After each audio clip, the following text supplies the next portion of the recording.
Shalom, selamat pagi saudaraku yang dikasihi di dalam Tuhan.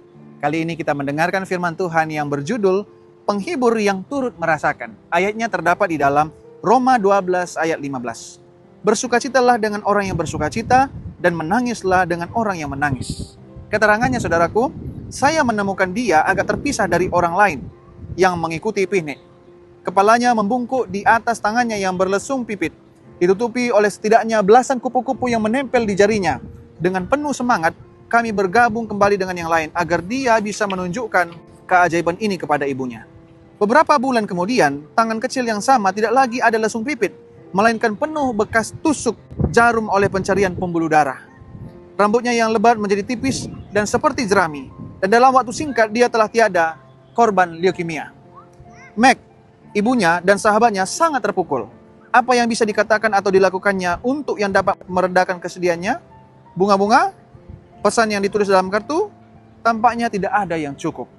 Kami semua berusaha membuatnya sibuk supaya dia tidak akan menangis. Meg tiba-tiba mampir ke rumah saya pada satu sore, sementara ibu saya sedang mengunjungi saya.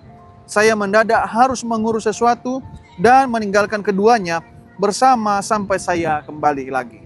Sekembalinya saya, agak lebih lama dari yang saya harapkan, saya menemukan teman saya dalam pelukan ibu. Keduanya berlinang air mata. Mereka tidak membutuhkan saya. Meg mengambil tas, tersenyum di sela-sela air mata dan berkata, "Saya harus pergi." Dia meninggalkan ruangan dengan langkah yang lebih ringan dibandingkan saat dia datang. Beberapa tahun kemudian Meg bertanya kepada saya, "Apakah kamu ingat ketika saya bersama ibumu sore itu telah kematian Rudy?" Itu adalah pertama kalinya seseorang membiarkan saya berbicara tentang dia. Tentang betapa berharga dan istimewanya dia, tentang penyakitnya, kematiannya, dan kepasrahan dan melepaskan dia pergi. Dia membiarkan saya meluapkan semua kesedihan dan patah hati saya. Ibumu cukup peduli pada saya sehingga mau mendengarkan. Saya tidak akan pernah melupakannya. Mengapa saya tidak begitu peka terhadap kebutuhannya? Mungkin saya terlalu takut akan penderitaan pribadi untuk membiarkan diri saya menjadi rentan terhadap kesengsaraannya. Pekerjaan menghibur yang dilakukan ibu saya hari itu serupa dengan Roh Kudus, yang sering disebut sebagai penghibur.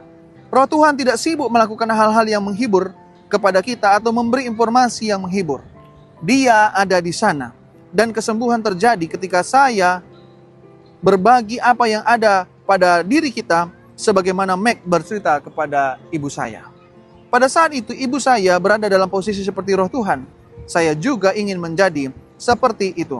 Terima kasih Roh Kudus karena telah ada untuk saya.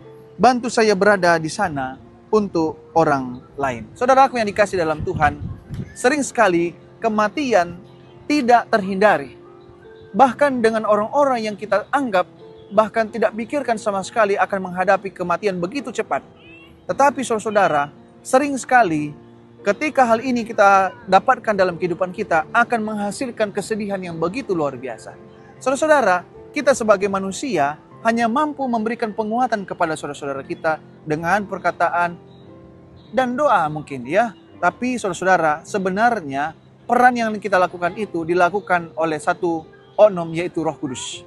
Roh Kudus mempunyai peran penting untuk menghibur saudara dengan cara yang lebih ilahi sehingga rasanya lebih mendalam. Tapi sering juga Roh Kudus menggunakan sesama manusia untuk menghibur saudaranya. Itulah sebabnya saudara-saudaraku yang dikasih dalam Tuhan, penghibur yang sejati adalah berasal daripada Tuhan. Jangan pernah takut. Tuhan harus bersama dengan saudara karena Dia akan selalu memberikan penghiburan kepada saudara. Tuhan memberkati.